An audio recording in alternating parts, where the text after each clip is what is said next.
Hi hello welcome back to our channel. ഇന്നത്തെ നമ്മുടെ item അച്ചാറാണ് കേട്ടോ. മത്തി കൊണ്ടുള്ള നല്ല സൂപ്പറായിട്ടുള്ള നല്ല ടേസ്റ്റി ആയിട്ടുള്ള ഒരു അച്ചാർ.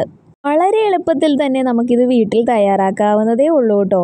അപ്പോൾ അത് എങ്ങനെയാണെന്ന് നമുക്ക് നോക്കാവേ. അപ്പോൾ ആദ്യം തന്നെ നമ്മളിവിടെ മത്തിയൊക്കെ വെട്ടി നല്ല വൃത്തിയായി കഴുകിയെടുത്ത് വെച്ചിട്ടുണ്ട് കേട്ടോ. ഇനി അതൊന്ന് ചെറുതാക്കി എടുക്കണം. ഞാനിവിടെ ഒരെണ്ണം ഒരു 3 പീസാക്കിയാണ് കട്ട് ചെയ്തെടുത്തിട്ടുള്ളത് കേട്ടോ. കുഞ്ഞതാണെങ്കിൽ നമുക്ക് അതേപടി തന്നെ നമുക്ക് ഇട്ട് കൊടുക്കാവുന്നതാണ്. ഇനി അതിലേക്ക് ഒന്ന് മാരിനേറ്റ് ചെയ്യാനായിട്ടുള്ള മസാലയാണ് ഉണ്ടാക്കാൻ പോകുന്നത്. അതിനായിട്ട് 1/4 ടീസ്പൂൺ മഞ്ഞൾപ്പൊടി ചേർത്ത് കൊടുക്കുന്നുണ്ട്, ഒരു 2 ടീസ്പൂൺ മുളക് പൊടി ചേർത്ത് കൊടുക്കുന്നുണ്ട്, 1 ടീസ്പൂൺ കുരുമുളക് പൊടിയും ആവശ്യത്തിന് ഉപ്പും വെള്ളവും ചേർത്ത് നല്ലതുപോലെ ഒന്ന് കുഴച്ചെടുക്കുന്നുണ്ട്.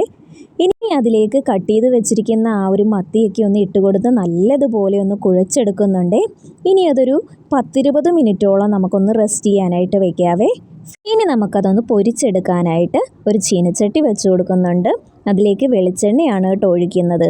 ഇനി ആ വെളിച്ചെണ്ണയൊക്കെ ഒന്ന് ചൂടായി വരുമ്പോഴേക്കും ആദ്യം തന്നെ നമുക്ക് കുറച്ച് കറിവേപ്പില ഒന്ന് ഇട്ടൊന്ന് മൂപ്പിച്ചെടുക്കുന്നുണ്ട് കേട്ടോ. പിന്നെ അതിലേക്ക് മാരിനേറ്റ് ചെയ്ത് വെച്ചിരിക്കുന്ന മത്തിയും കൂടി ഒന്നിട്ട് നല്ലതുപോലെ ഒന്ന് പൊരിച്ചെടുക്കുന്നുണ്ട് കേട്ടോ. ഒരു മീഡിയം ലെവലിൽ തന്നെ ഒന്ന് മൂപ്പിച്ചെടുക്കണം കേട്ടോ. അല്ലെങ്കിൽ ഒരുപാട് അങ്ങ് മൂത്തില്ലെങ്കിലും നമ്മുടെ അച്ചാർ പെട്ടെന്ന് കേടാകാനായിട്ട് ചാൻസ് ഉണ്ട്. ഇനി അത് തിരിച്ചും മറിച്ചും ഇട്ട് ഒന്ന് നല്ലതുപോലെ ഒന്ന് മൂപ്പിച്ചെടുക്കുന്നുണ്ട് കേട്ടോ. ഇപ്പോൾ ഏകദേശമൊക്കെ ഒന്ന് മൊരിഞ്ഞ് കിട്ടിയിട്ടുണ്ട്. ഇനി അത് പതുക്കെ ആ ഒരു എണ്ണയിൽ നിന്നൊന്ന് കോരി മാറ്റാവേ. ഇതുപോലെ തന്നെ നമ്മൾ മാരിനേറ്റ് ചെയ്ത് വെച്ചിരിക്കുന്ന മുഴുവൻ മത്തി കഷ്ണങ്ങളും നമ്മൾ ഇതുപോലെ തന്നെ പൊരിച്ചെടുക്കുന്നുണ്ട് കേട്ടോ. അങ്ങനെ മുഴുവനായിട്ടും പൊരിച്ച് കഴിഞ്ഞ ശേഷമാണ് നമ്മുടെ മെയിൻ പരിപാടി കേട്ടോ, അച്ചാർ തയ്യാറാക്കുന്നത്. അപ്പോൾ ഒരു മൺചട്ടി വെച്ച് കൊടുക്കുന്നുണ്ട്. അതിലേക്ക് നല്ലെണ്ണയാണ് കേട്ടോ ചേർത്ത് കൊടുക്കുന്നത്. വെളിച്ചെണ്ണ ചേർത്ത് കൊടുത്തു കഴിഞ്ഞാൽ നമ്മുടെ അച്ചാർ പെട്ടെന്ന് തന്നെ കേടാകാനായിട്ട് ചാൻസ് ഉണ്ട് കേട്ടോ. ഇനി ആ നല്ലെണ്ണയൊക്കെ ഒന്ന് ചൂടായി കഴിയുമ്പോഴേക്കും നമ്മൾ 1 ടീസ്പൂൺ കടുക് ഇട്ട് കൊടുക്കുന്നുണ്ട്. കടുകൊന്ന് പൊട്ടിയ ശേഷം ഒരു 1/4 ടീസ്പൂണോളം ഉലുവ ഇട്ട് കൊടുക്കുന്നുണ്ട്. പിന്നെ നമ്മൾ കറിവേപ്പിലയും വറ്റൽമുളകും ഇട്ടൊന്ന് മൂപ്പിച്ചെടുക്കുന്നുണ്ട്. ഇനി അതിലേക്ക് വെളുത്തുള്ളിയാണ് ചേർത്ത് കൊടുക്കുന്നത്. ചെറുതായിട്ട് അരിഞ്ഞ് വെളുത്തുള്ളി ചേർത്ത് നല്ലതുപോലെ ഒന്ന് മൂപ്പിച്ചെടുക്കുന്നുണ്ട്. ചെറുതായിട്ടൊന്ന് മൂത്ത് കിട്ടിക്കഴിയുമ്പോഴേക്കും നമ്മൾ ചെറുതായി അരിഞ്ഞ് ഇഞ്ചി ചേർത്ത് കൊടുക്കുന്നുണ്ട്. അതും കൂടി ഇട്ട് നല്ലതുപോലെ ഒന്ന് മൂപ്പിച്ചെടുക്കുന്നുണ്ട്. ഇനി നമ്മൾ എരിവിന് ആവശ്യത്തിനുള്ള പച്ചമുളകാണ് കേട്ടോ ചേർത്ത് കൊടുക്കുന്നത്. മീനച്ചാറൊക്കെ ഉണ്ടാക്കുമ്പോഴേക്കും ഞാൻ കൂടുതലും പ്രിഫർ ചെയ്യുന്നത് പച്ചമുളകാണ് കേട്ടോ. കാന്താരിമുളക് ഈ ഒരു മീനച്ചാറിൻ്റെ കൂടെ എനിക്ക് അത്ര പെർഫെക്ഷൻ തോന്നിയിട്ടില്ല കേട്ടോ. അത് നല്ലതുപോലെ ഒന്ന് വാട്ടിയെടുക്കുന്നുണ്ട്. നല്ലപോലെ വാടി കഴിയുമ്പോഴാണ് നമ്മൾ പൊടികൾ ചേർത്ത് കൊടുക്കുന്നത്. ആദ്യം തന്നെ മഞ്ഞൾപ്പൊടി ചേർത്ത് കൊടുക്കുന്നുണ്ട്. ഒരു 2 ടീസ്പൂണോളം മുളക് പൊടി ചേർത്ത് കൊടുക്കുന്നുണ്ട്. പൊടിയുടെ പച്ച മണം മാറുന്നത് വരെ നല്ലതുപോലെ ഒന്ന് വഴറ്റി കൊടുക്കുന്നുണ്ട് കേട്ടോ. പൊടികളുടെ പച്ചമണമൊക്കെ മാറിക്കഴിയുമ്പോഴേക്കും നമ്മൾ വിനാഗിരി ചേർത്ത് കൊടുക്കുന്നുണ്ട് കേട്ടോ. അങ്ങനെ പുളിക്ക് ആവശ്യത്തിനുള്ള വിനാഗിരി ഒന്ന് ആഡ് ചെയ്തിട്ട് നല്ലതുപോലെ ഒന്ന് തിളപ്പിച്ചെടുക്കുന്നുണ്ട് കേട്ടോ.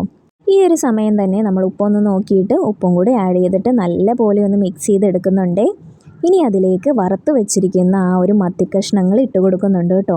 ഇനി നല്ലപോലെ ആ ഒരു അരപ്പിനോട് കൂടി ഒന്ന് യോജിപ്പിച്ചെടുക്കുന്നുണ്ട് കേട്ടോ.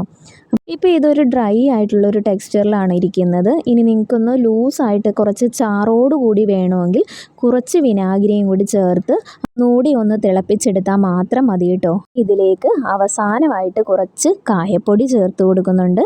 ഒരു 1/4 ടീസ്പൂണോളം ഉലുവ പൊടിച്ചതും കൂടി വറുത്ത് പൊടിച്ചതും കൂടി ചേർത്ത് കൊടുക്കുന്നുണ്ട് കേട്ടോ. ഇനി അത് നന്നായിട്ടൊന്ന് മിക്സ് ചെയ്തെടുക്കുന്നുണ്ട്. അങ്ങനെ നമ്മുടെ അടിപൊളിയായിട്ടുള്ള മത്തിയച്ചാർ ഇവിടെ റെഡി ആയിട്ടുണ്ട്. ഒരു 2 ദിവസമൊക്കെ കഴിഞ്ഞെടുക്കുവാണെങ്കിൽ ഉപ്പും പുളിയൊക്കെ പിടിച്ച് നല്ല രുചിയായിരിക്കും കേട്ടോ ഈ ഒരു മത്തിയച്ചാറിന്. അച്ചാർ ഇതിട്ട് കഴിഞ്ഞാൽ നമുക്ക് 2 ദിവസമൊന്നും കാണാനേ ചാൻസ് കുറവാണ്. നമുക്ക് എന്തിൻ്റെ കൂടെ വേണമെങ്കിലും കഴിക്കാൻ നല്ല രുചിയാണ് കേട്ടോ. ഇടിയപ്പത്തിൻ്റെ കൂടെ, ഇഡലിയുടെ കൂടെയും, ചോറിൻ്റെ കൂടെയും, എന്ത് ബ്രേക്ക്ഫാസ്റ്റോ ഡിന്നറിനോ എപ്പോൾ വേണമെങ്കിലും കഴിക്കാനായിട്ട് നല്ല ടേസ്റ്റാണ്. മത്തി ഒരുപാടൊക്കെ കിട്ടുന്ന സമയത്ത് ഇതുപോലെ ഒന്ന് ട്രൈ ചെയ്ത് ഒരുപാട് നാൾ നമുക്ക് യൂസ് ചെയ്യാനായിട്ടും പറ്റും കേട്ടോ. അപ്പോൾ എല്ലാവർക്കും ഈ ഒരു റെസിപ്പി ഇഷ്ടമായെന്ന് കരുതുന്നു. ഇഷ്ടമായെങ്കിൽ ലൈക്ക് ചെയ്യാനും ഷെയർ ചെയ്യാനും ഇതുപോലെയുള്ള സിമ്പിൾ ആൻഡ് ടേസ്റ്റി റെസിപ്പീസിനായി എൻ്റെ ചാനലൊന്ന് സബ്സ്ക്രൈബ് ചെയ്ത് സപ്പോർട്ട് ചെയ്യാനും മറക്കല്ലേ. Thank you for watching. By.